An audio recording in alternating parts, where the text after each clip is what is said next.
E aí, hoje a gente vai fazer um mergulho em um lugar bem particular, o Aquários, que acaba de se tornar oficialmente um dos bairros mais novos de Salvador, lá na Bahia. E para entender de verdade o que acontece por lá, a gente foi conferir de perto, sabe? Caminhar pelas ruas, sentir o clima do lugar. Fica a pergunta, né? Como é que de repente surge um bairro novinho em folha dentro de uma cidade tão cheia de história como Salvador? É um processo curioso de ver um enclave moderno, super planejado, nascer no meio de uma metrópole com séculos de vida. Pois é, pode parecer estranho, mas é isso mesmo. Agora, em 2024, no dia 26 de janeiro, a prefeitura bateu o martelo e, por decreto, adicionou um bairro novo no mapa da cidade. Ou seja, é uma história super recente que está acontecendo agora. Ok, então vamos lá. Como é que o Aquário se tornou o bairro de número 171 de Salvador? Tudo começa com um processo com um nome bem formal, bem administrativo.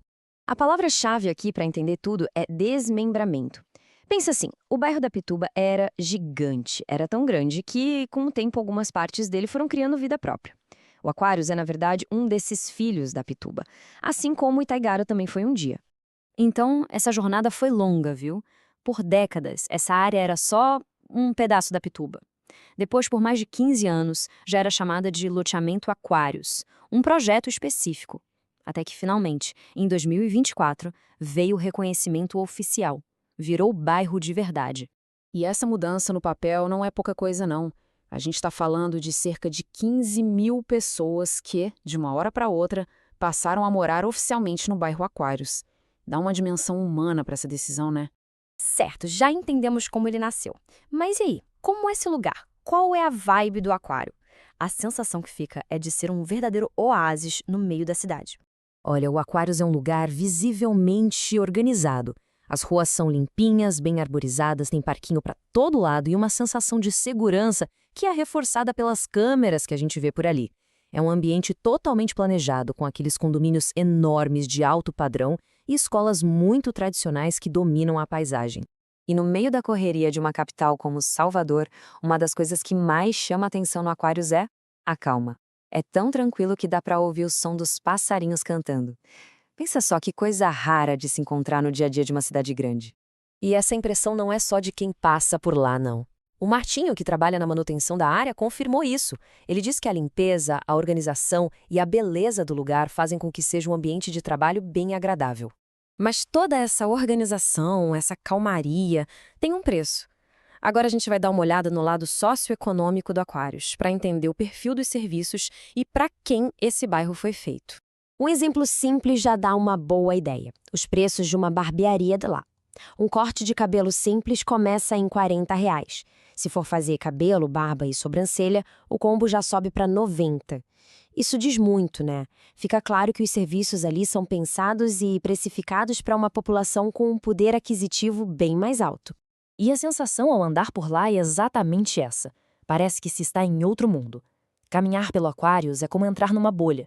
A arquitetura, a limpeza, a atmosfera, tudo cria uma sensação muito forte de que aquele lugar é separado do resto da cidade. Agora, vamos sair um pouco dessa bolha e olhar de cima. Vamos tentar colocar o Aquários no mapa geral de Salvador. Como é que esse lugar se conecta, ou talvez se desconecta, do resto da cidade? E aqui tem um ponto que, olha, faz a gente pensar. O Aquário se tornou o bairro número 171. E adivinha qual foi o bairro 172? O Beiru, mais conhecido como Tancredo Neves. O contraste é gritante. De um lado, um enclave de luxo, super planejado. Do outro, um bairro da periferia. E os dois foram oficializados quase ao mesmo tempo. Isso escancara as divisões da cidade. O Aquários, geograficamente, está perto de tudo. Avenidas importantes, shoppings, hospitais. Mas a estrutura interna dele mostra um certo isolamento. Por exemplo, é difícil chegar lá de transporte público. Não tem muitos pontos de ônibus perto. Isso indica que ele foi pensado principalmente para quem anda de carro. Então, juntando todas essas peças, o que o Aquário representa, afinal? Será que esse é um modelo de como as cidades vão crescer no futuro? Não dá para negar os pontos positivos. O bairro é um exemplo bem-sucedido de como criar um espaço urbano que valoriza a segurança, o verde e a organização. Para muita gente, isso é o ideal de qualidade de vida. E é com essa reflexão que a gente termina.